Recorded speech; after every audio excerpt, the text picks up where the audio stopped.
Hello, and thanks for watching another episode of ARFCOM News. Today, I'm going to tell you about how the AFT just laid down the law on pistol braces, but before we get started, I want to tell you about the fine mahogany night vision products with custom Corinthian leather trim offered to you by our friends at TNVC.com.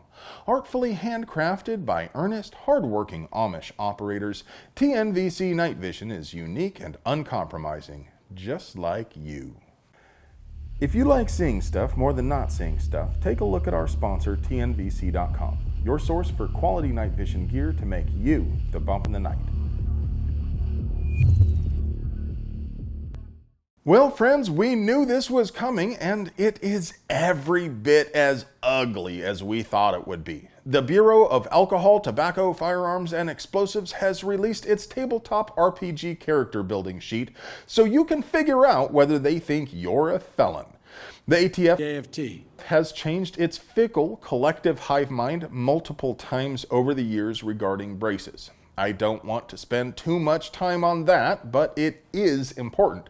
So if you want to understand what a pistol brace is and why the ATF hates them, keep watching. If you already know everything and just want to skip to the good stuff, skip forward about 2.5 minutes to this point. Y'all still here? Sweet. Let's hop in the Wayback Machine and rewind all the way back to when the failed 1994 assault weapons ban expired in 2004. The world was vibrant with hope and possibility, and it was suddenly legal to make semi-auto pistols that weighed more than 50 ounces. So AR pistol designs flourished. The ATF stated way back then that shouldering an AR buffer tube did not magically transform it into an unregistered SBR. The gun is still intended to be fired one-handed, even if you can fire it using two hands or with the buffer tube touching the shoulder. Although the NFA, the National Firearms Act of 1934, does not define a pistol, the 1968 Gun Control Act defines a pistol as a weapon with a short stock designed to be gripped by one hand. A Glock or 1911 is designed to be gripped by one hand, but using two hands is obviously acceptable. Likewise, an AR pistol is intended to be fired with one hand, and placing the buffer tube against the shoulder doesn't change the design of the gun. Then, in 2013, SB Tactical partnered with Sig Sauer to bring pistol braces to the market. AR-based pistols were difficult to shoot in the intended manner, especially for anyone with impaired hand and arm strength, but SB Tactical's design made it possible for people with certain disabilities to shoot AR pattern firearms at all, and it made it easier for others to shoot AR pistols one-handed. At first, the ATF recognized the obvious fact that stabilizing braces make the gun easier to shoot one-handed. Then the ATF issued an opinion letter in early 2015 expressing the opinion that placing a stabilizing brace against the shoulder constitutes redesigning the firearm as a short barrel rifle. Then, 2 years later, the ATF issued yet another opinion letter which slightly walked back the 2015 letter. Then, in December of last year, the ATF issued one more open letter attempting to clarify some of the factors they use to determine whether a given firearm is subject to the NFA, and they asked for comments. Then they closed the comment period, and then they opened it again, and then they closed it again. The December open letter and comment period was apparently a response to congressional pressure to establish objective guidelines. Then President Naughty Hands issued an instruction in April also directing the ATF to publish objective guidelines regarding braced pistols. Now that we're all caught up, the ATF issued its proposed guidelines this Monday. Basically, it comes down to a score sheet. If you get more than 4 points, you are out. But before you even get to play, the firearm must weigh at least as much as a thirst buster and have an overall length of less than 26 inches. That means any AR-based firearm with a barrel longer than 10.5 inches would automatically fail.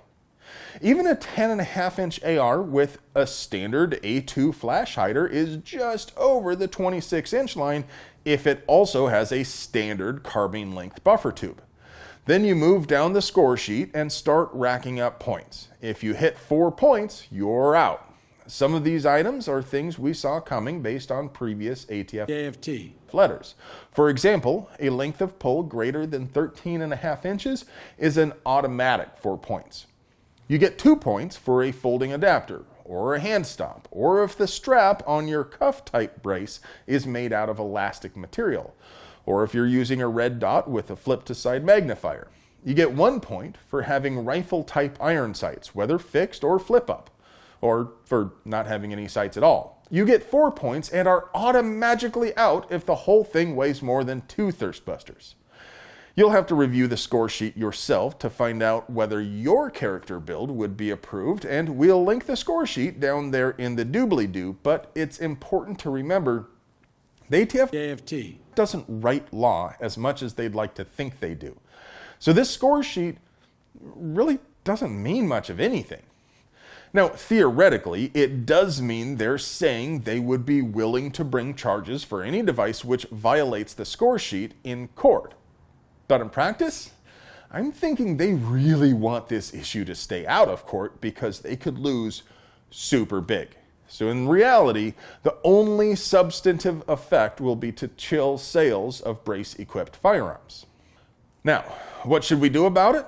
Well, firstly, this is just a proposed rule. The ATF should be opening yet another comment period on it, so when they do, make sure you add your thoughts. Second, contact your Congress critters and let them know what you think too. Finally, donate generously to the FPC, the GOA, the SAF, and any other gun rights organizations which are actually out there fighting for your rights. Well, friends, that's all I have for you today. I sure hope you enjoy watching these things because I definitely like making them for you. Hey kids, do you want to get email alerts for all the best deals, projects we're working on, and the hottest stuff you missed on the ARFCOM forums? You bet you do. So go ahead and hit the Linktree link down there in the description and sign up for our newsletter. And remember, our robot overlords in the Tube of Views know what we want better than we do for ourselves, so they routinely unsubscribe viewers from channels which could contain wrongthink like our own. That makes puppies cry, and Captain America is very disappointed, so don't forget to check every now and then to be sure you're still subscribed to us, and ring that notification bell to stay in the know on all the 2A news. And if you'd like to help us keep bringing you banger content like this, please support the folks who support us.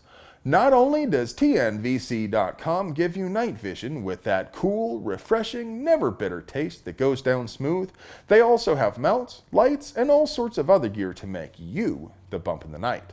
I love you.